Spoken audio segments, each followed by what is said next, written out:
A 22-year-old woman is 8 months pregnant and is supposed to be on bed rest. Instead, she called a friend and asked her to drive her around to run some errands. On May 3rd, 2017, Akia Eggleston went to several banks and ATMs and withdrew large sums of money. Then, all activity on her social media stopped. But it wouldn't be until 4 days later, when Akia failed to show up to her own baby shower, that her family would realize she was missing. Now, 4 years later, Akia and her baby are still missing, and Baltimore police don't have any answers. When a person goes missing, there's a special kind of pain in the not knowing. I want to tell the stories of those who never came home. I want to tell you the story of Akia Eggleston. I'm Kona Gallagher. And I'm Ethan Flick. And this is And Then They Were Gone.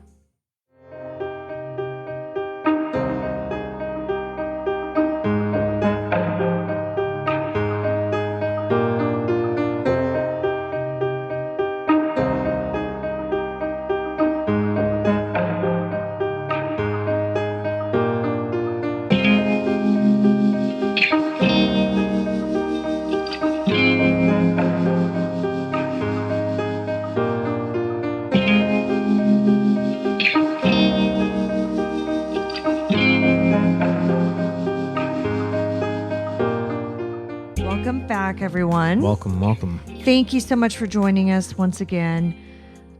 Before we get started, first, we have a couple new members on Patreon, so we want to give them a shout out. Kay and Addison B. Thank you so much for your support. Thank you. We really appreciate it. And again, if you'd like to support the show, you can do so over on patreon.com/ATTWGpod. I'd also like to take a second to talk about the last episode we released, which is a bonus episode on Gabby Petito. Gabby was on a cross-country hiking trip with her fiance, and she went missing. We're recording this on September 20th. On September 19th, authorities did say that they had found a body that had matched Gabby's description. So they did, tell her family. They obviously made the announcement. The forensic analysis isn't complete, but they're pretty sure it's her. So obviously that's an incredibly sad ending to this story. Yeah, I mean, it's the ending that I think most of us kind of assumed what was going to happen, but we all hoped for a different outcome. Yeah. And as of right now, Brian Laundrie is in the wind. So, it's still important to keep this, on the top of your mind and find where he is and hopefully, bring him to authorities safely. Yeah, because he's the one that has the answers. He does. So as much as everybody wants some sort of justice for Gabby or vigilante justice for Gabby, it's more important to get him in to custody so that he can answer for what happened. Yeah, exactly. So, anybody who is in the area of, Brian went missing in Florida. From Northport Police Department is the one that's handling his case there. They're doing searches. He could be anywhere because he's been missing almost a week. It'll be a week tomorrow. Right. I also wanted to talk about something that's very real that we have touched on, on the show in the past that actually dovetails into this week's case, which is missing white woman syndrome. And a lot of people have been talking about that, with Gabby, because there are a lot of folks that they're like, I don't understand why this is, getting so much attention. And yes, missing white woman syndrome is real. Like, when you're pretty and you're white, you get more media attention. Like, that's been proven over and over again. In this particular case, I think it's also that the circumstances surrounding it were so odd. I was just going to say, it's the unique circumstances of the fact that he just showed up at his parents' house without her, and then nobody reported her missing for 11 days after that. So I think it's that definitely plays into it, the missing white woman syndrome. However, I think it's the bizarre circumstances of the case, especially when police went to question him and he immediately had a lawyer. Right, right.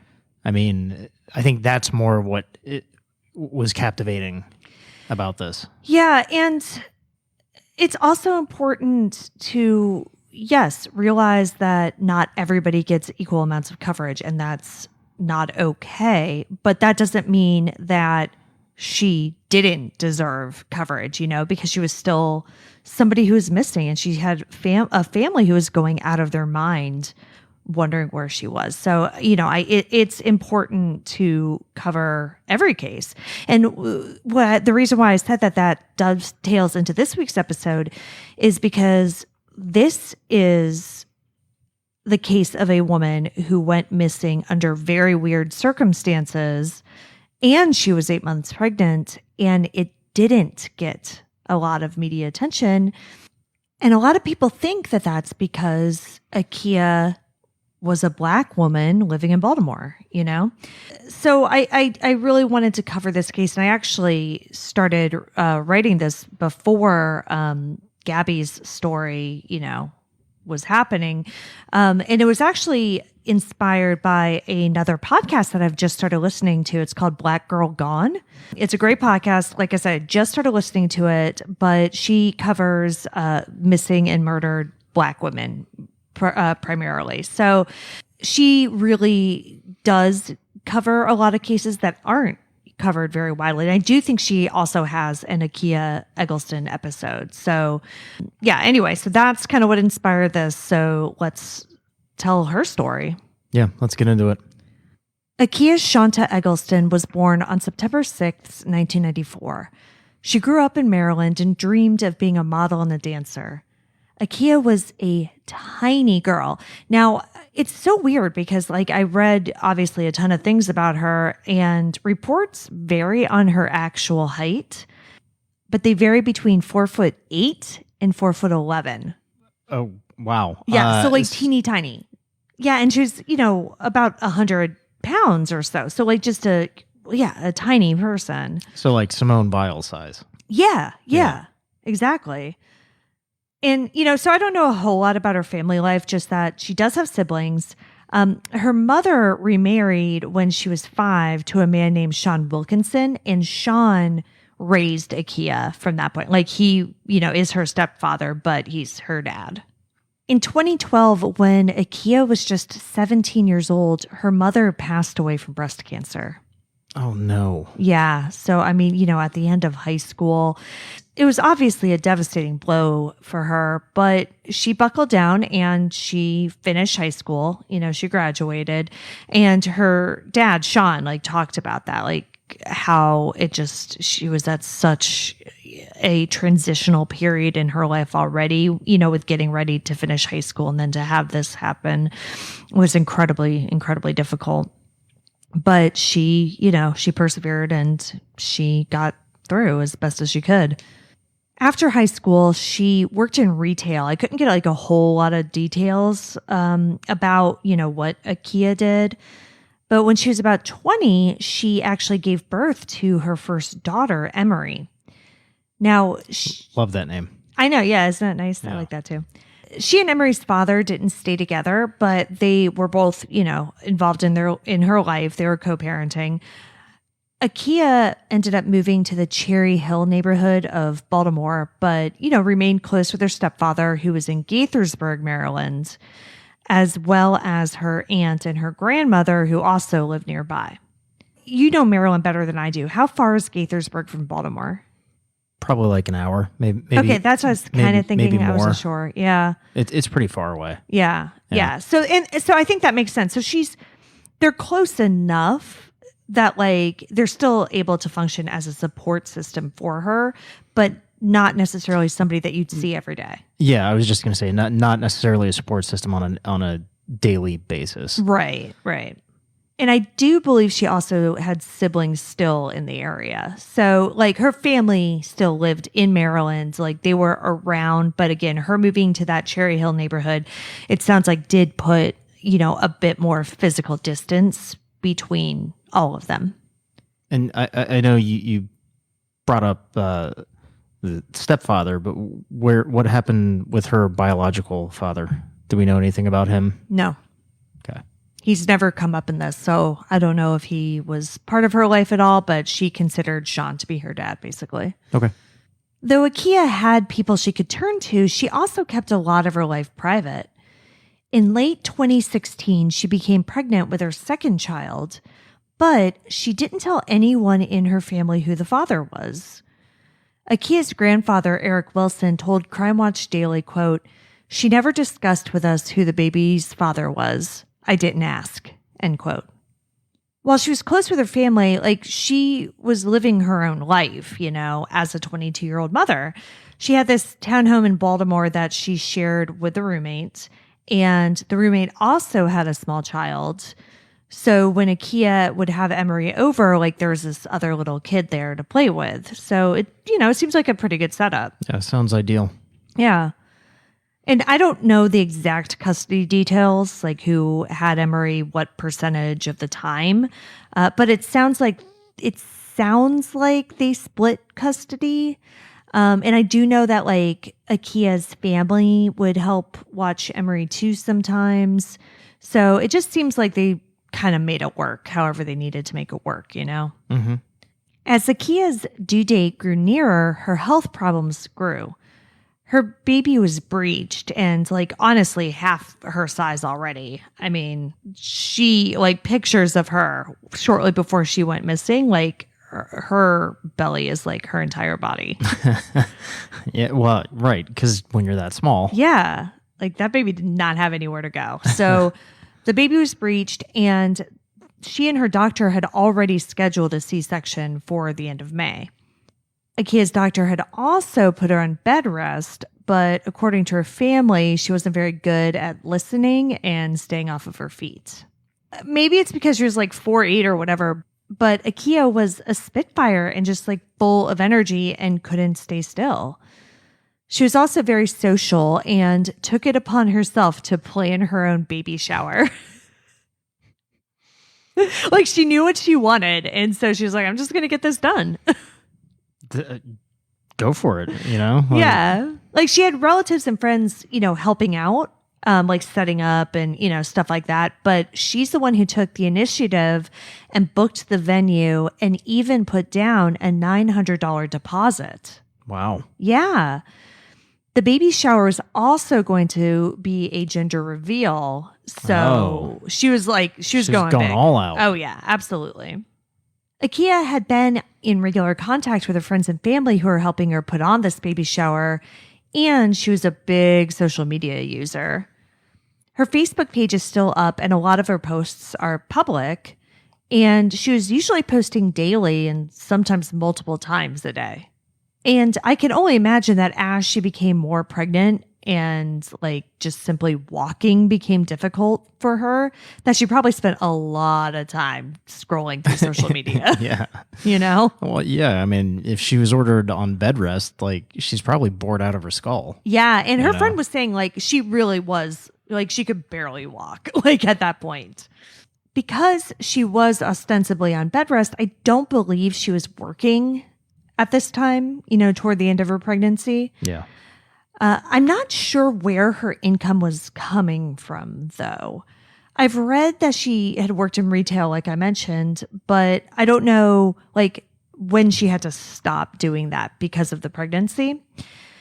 I also read that she may have gotten some money when her mother passed away, but it sounds like that may have been more life insurance than an inheritance. So I don't know that she still had any money from that, or if that all just went to, funeral expenses and things like that. Right. But I bring this up because money comes into play in this story. As I mentioned before, Akia put down a $900 deposit on the venue for her baby shower. And that's not an insignificant amount of money, especially to a 22-year-old single mother. I mean, look, I wouldn't want to spend $900 on a baby shower, and we're in totally different circumstances. Well, no, and also this is a deposit, so presumably she would be getting that back, I guess, or at least part of it. I don't really know how it worked, but I was a 30-year-old single mother, and I would have been hard-pressed to come up with $900 just in general. Well, yeah, that's what I mean. Yeah. Like, I wouldn't spend $900 on a baby shower. Well, regardless of what it's for, I would have just had a hard time getting $900, period. But, like maybe Akia was just better with money than I was. Like, I don't know. Well, you and I are both terrible with money, so Yeah. that's not outside of the realm of possibilities. So Akia's baby shower was going to be on May 7th. On May 3rd, her grandmother tried calling her a bunch of times, but she didn't answer. So she texted her and was like, "Is your phone dead?" And Akia texted back and said that no, it wasn't dead, but she couldn't talk. Now, Akia's grandmother, looking back, doesn't think that was her. She thinks that somebody had her granddaughter's phone. Okay, so when was that? You said May 3rd. May 3rd. Yeah, 4 days before the baby shower. And when did her friend take her? May 3rd. And that was the last time anybody actually saw her? Yes. Okay. So it's May 7th, the day of the baby shower. Akia's friend, Cece Diaz, was one of the people who had helped set up for the party. So Akia's family is there, her friends are there, the food is there, like the decorations are up, but there's no Akia. So everyone waits around and then they start calling and texting, of course, but the calls go straight to voicemail. Although this does seem alarming, no one is insanely worried at this point because they're concerned, but they think that the most likely scenario is that she went into labor and doesn't have her phone with her. Yeah, I mean, that makes sense. Well, exactly, because she was real pregnant, Mm-hmm. And this was a high-risk pregnancy. So that especially makes sense if we're talking an emergency C-section or something like that. She's not going to have her phone in the OR. So they started calling around to hospitals because that's the thing. They don't know where she was. Was she at home? Was she on her way to where the party was? Was she somewhere else? So they are just kind of calling to all of the hospitals in the area to see if she came in to have the baby. But that turned up nothing. So eventually a group of them went to Akia's house. And that's when they realized that something insane has happened. Not only is Akia not home, but neither is her stuff. All of her personal possessions are gone. All of her daughter's stuff is gone too. At this point, friends and family really don't know what to think. Do we know where Emery is? Yeah, so Emery wasn't with her at the time. So Emery, I don't know where she was, but Emery is wherever she was supposed to be that day, whether it was with her father or with Akia's aunt or something like that. Okay. Yeah. And where's the roommate with her small child? Well, yeah. So I don't know if the roommate was home at that point. But the roommate does either she was home at that point or she came back, soon after, because they do talk to her. Yeah. So, but they're all kind of over at this house, incredibly confused because it's not like she just packed a few bags and left. Large items are missing, a crib is gone. And again, Akia could barely walk at this point, so she wasn't moving a crib on her own. And, everybody's standing there, all of her family and friends who are invited to this baby shower, presumably, the same people who she would ask for help if she needed to move. They're all standing, they're looking at each other going I didn't help her. Did you? Did you know about this? And nobody did. Plus, she didn't even own a car. So, how would she have moved any of this stuff? So, unsurprisingly, this is when they call the police. Yeah. I mean, this is screaming something bigger than just an abduction. Yeah, well, you would think. But the Baltimore PD was not extremely interested. Because she was an adult. I mean, I guess, because according to Cece Diaz, that friend, they waited at the apartment for hours and no one showed up. So they went down to the police station, but they still didn't have much luck.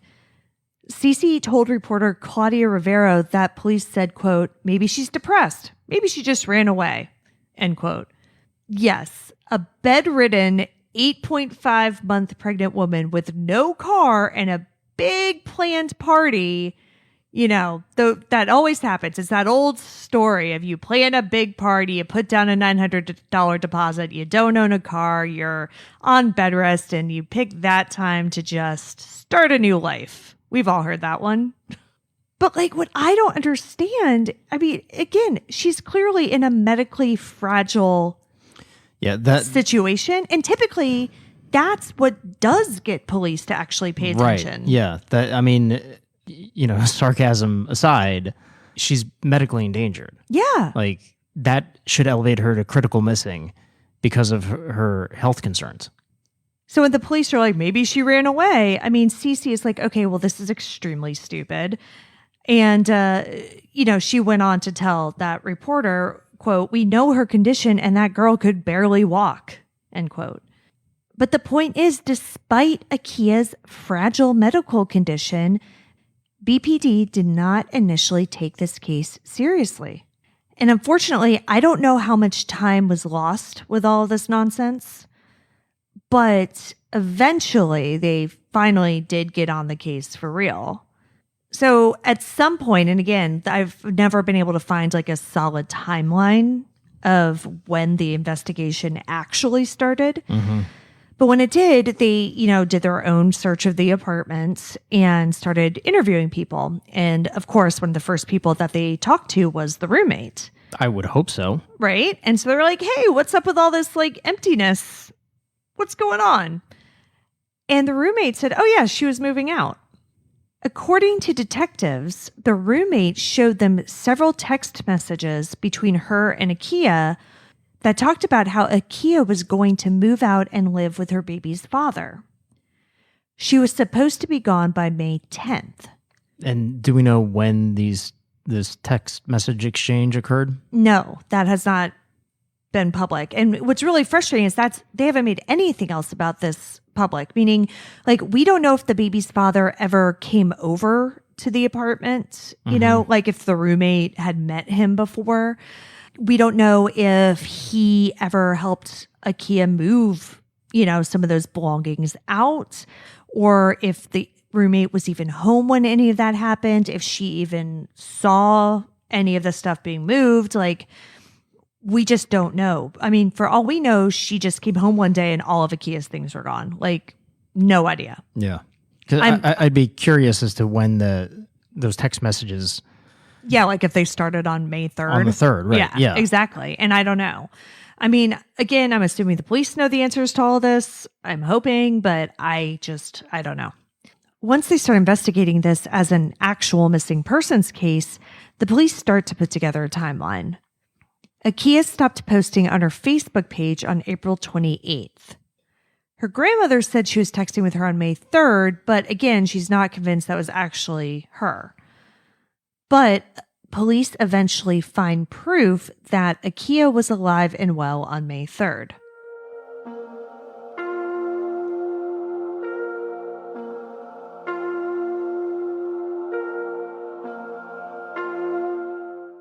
So they find the friend who says that Akia asked her to give her a ride on May 3rd.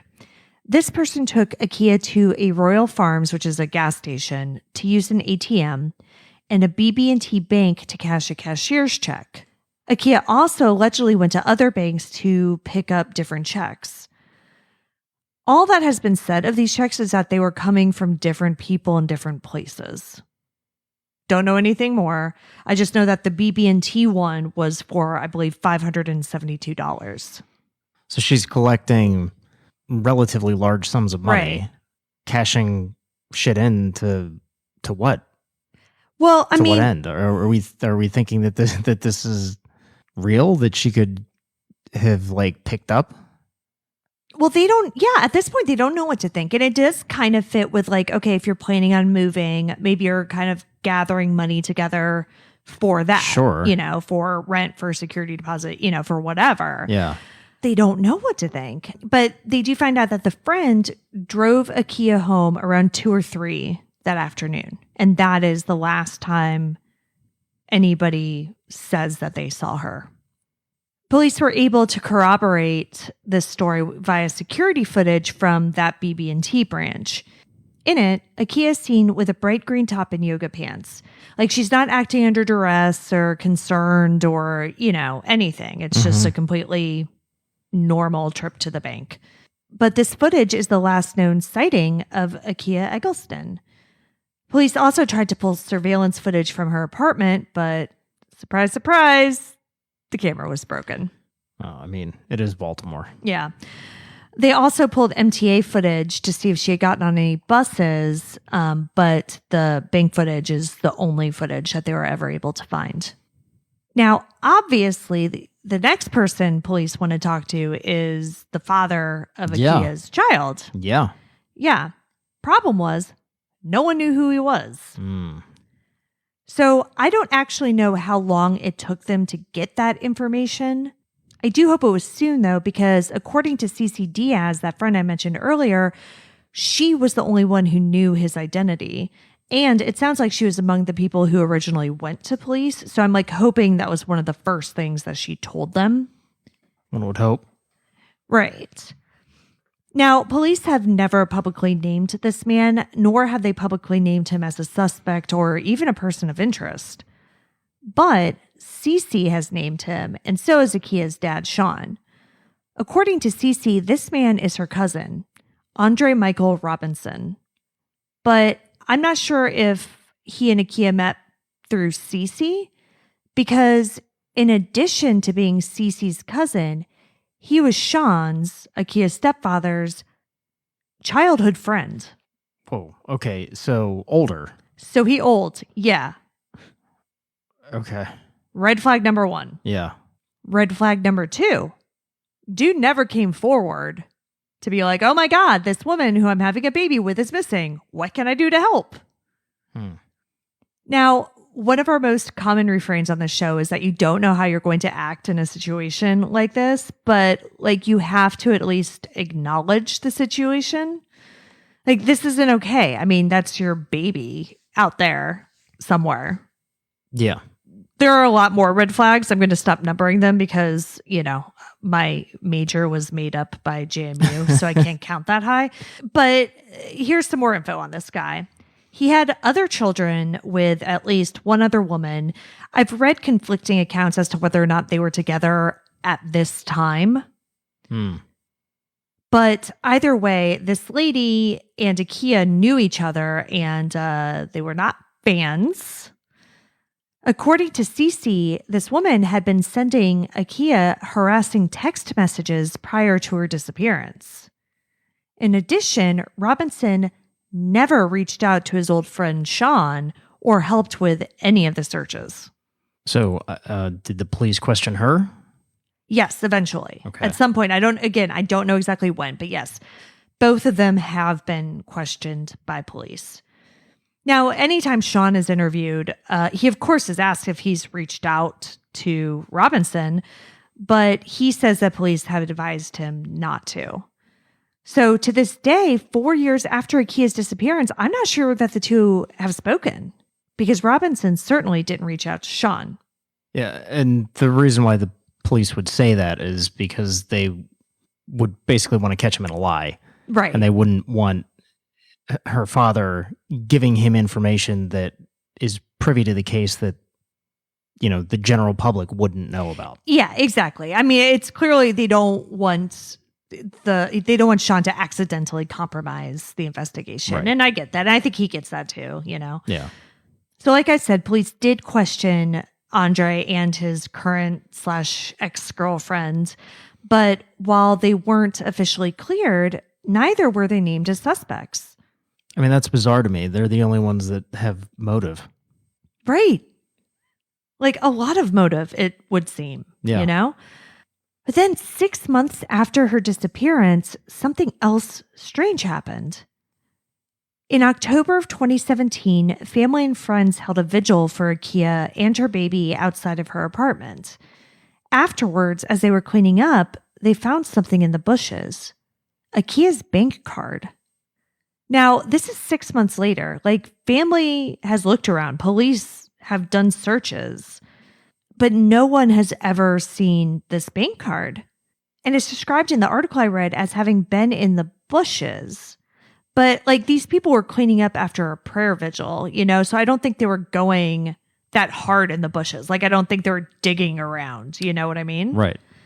And Akia's stepfather, Sean, also said that it didn't look like it had been outside for 6 months. So they don't think it had been out there the entire time, which then begs the question, like, was it planted? And if so, why? Yeah, I mean, I would think that it would be somebody trying to get rid of evidence, but why would you do it at her apartment? At her, yes, at her vigil. Yeah. At her apartment. Like that seems absurd to me. I know. It's just I just don't understand either how it could have been missed for 6 months or why somebody would have planted it. Like nothing makes sense about it. So did they turn it over to the police? Yes, they did. Was it fingerprinted? Yeah, I assume so. Police haven't specifically said that, but yes, police do have it and just wouldn't say anything more about it, basically. Did they get a list of people that were at the block party? I mean, I know none of this is going to be put out there, but that's just where my head is. Yeah. Yeah, I don't know. The last time Akia's cell phone pinged was in the Inner Harbor area near one of the banks that she visited. Police believe she was actively moving on May 3rd, meaning like they think that at least some of those belongings were removed on that day. So it really does seem like she thought she was getting ready to start her new life with the father of her child. We know who this man is. Akia's friend says that the man's girlfriend or ex-girlfriend had been harassing Akia. Police have spoken to both of them. But over 4 years have passed, and police don't seem to be any closer to solving her case today than they were when they first reported her missing. So this is what really struck me once people started talking about like Gabby's case this past week and, why is she getting so much attention? I'm thinking about the weird circumstances around it, but this is really weird too, And the thing with Gabby's case as well, which is similar here, is that, she was with her fiance. The fiance kind of came back alone, didn't report her missing, didn't search for her, nothing. And in Akia's case, we don't know for sure that she was with Andre Michael Robinson when she went missing, but she went missing. He didn't report her missing. He didn't help search for her. Nothing. You have these two very clear suspects in these cases. And in Akia Eggleston's case, it's been 4 years and nothing. There's so much to this. Even beyond Andre, like in my mind, the roommate would still be a person of interest too. So police have said that she's not. Like police have come out and said that she's not. That they said the same thing about Andre. Well, no. They didn't say that he was not a person of interest. They just didn't say that he was. So the two people in this that police have said that they've talked to and have basically cleared, although they didn't say the word cleared, were the roommate and the friend who gave Akia the ride. It just seems like there's a lot that they're missing. I mean, there has to be, right? Yeah.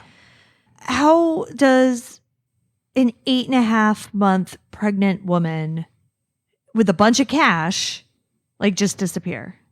Yeah, I mean, and especially in Baltimore. Yeah. It's not like there's a whole lot of places to hide bodies in Baltimore. Most bodies are found in Baltimore, Well, yeah, and so they have done searches over the years of, what they've called wooded areas. Yeah, but what about Andre's house, his apartment, wherever? I have no idea. His girlfriend, maybe ex-girlfriend, whatever. Yeah. Why was she pulling out all this cash? Right. There's so much that's unanswered. It is, and I get it. It's Baltimore's practice to not reveal anything, which is insanely infuriating. Mm-hmm. Baltimore PD just has a general mistrust of the media, and they don't release any information on anything. We've talked about this in missing persons cases. Like, I understand you have to keep some information close to the vest, but like, you can't keep everybody in the dark. Well, right. And that's Sean's biggest complaint. He has expressed his displeasure with the Baltimore Police Department, lamenting that they didn't take Akia's case seriously at first and wasted valuable time. He's also complained about their lack of communication. Yeah, I mean, they might be doing a fucking bang-up job on the investigation at this point, but you know, if you don't communicate certain things, especially to the family members, like you lose them. Right. Yeah, he was on The View one time and he was like, I have to jump through hoops just to get anyone there to talk to me. Yeah, and a missing person is not the same as a homicide investigation. Mm-hmm. And I understand that they're probably thinking, especially now it's 4 years later, that, you know, it's probably going to turn into a homicide investigation. However, it's not right now, and perhaps sharing some information would have helped earlier in the investigation in finding her. Right. It isn't, though, just the lack of communication from BPD. Sean also says that Akia lived in a very tight-lipped area of Baltimore, and people around there didn't take kindly to strangers coming around and asking questions. But, you know, it's been 4 years. A woman and her child are missing, and another child is growing up without the mother she loved. You know, somebody out there knows something, and if they haven't come forward yet, like, you got to come forward, you know, strangers asking questions or not. Right. It's so frustrating because in the past 4 years, like, yes, I was able to find news stories on this, but nothing from the beginning of her case. You know, this was not a case that was covered when it was actually happening. All of the stories that you see are like, it's a year later and Akia Eggleston is still missing. Now, on the second anniversary, Akia Eggleston's father says, hoobity-boo-boo-boo. Not only did BPD not take this seriously, neither did the media at first. And it's mind-blowing to me. Again, 8.5 months pregnant, gone under very shady circumstances with a very clear suspect. And it was crickets. So yes, missing white woman syndrome is real. It absolutely is. And sometimes people like Akia Eggleston fall through the cracks because of it. But she doesn't deserve to fall through the cracks. Her baby doesn't deserve to fall through the cracks, certainly. So we just need to continue, even though we're 4 years too late. We need to continue to amplify her story and, you know, make sure that people know her name. I'm going to leave you this week with a post that Sean made in the Missing Akia Eggleston Facebook group. He posted this just a few weeks ago on September 6th, which was her 27th birthday. He signed it like he does all of his posts, as a grieving father. Quote, "Good morning. The rain has ended and the sun is shining on today. I wanted to say happy birthday, sweetheart. You are truly missed, and I and the family are still keeping you and the baby boy in our deepest prayers. We are still fighting for your return every chance possible. There are no words to describe these days since you have been gone. I try to laugh with your daughter as she is growing up without you. I cry deep inside because I do not know where you are and if you're okay. Will no one speak on your behalf? What happened to you? Will anyone step forward from the community? Is there a friend who knows more than they are saying? Did you confide in someone who knows the truth? What is the one thing the police are missing that can bring you home? Have the police absolutely spoken to everyone they could have? Have they really put the vice down on those who have information? Please, God, release us from this bondage. It hurts way too deep. Loss is part of life, but the not knowing is what keeps the fight alive. Again, wishing you a happy birthday, baby girl. Hope to see you soon. A grieving father. End quote. That's crushing. Yeah.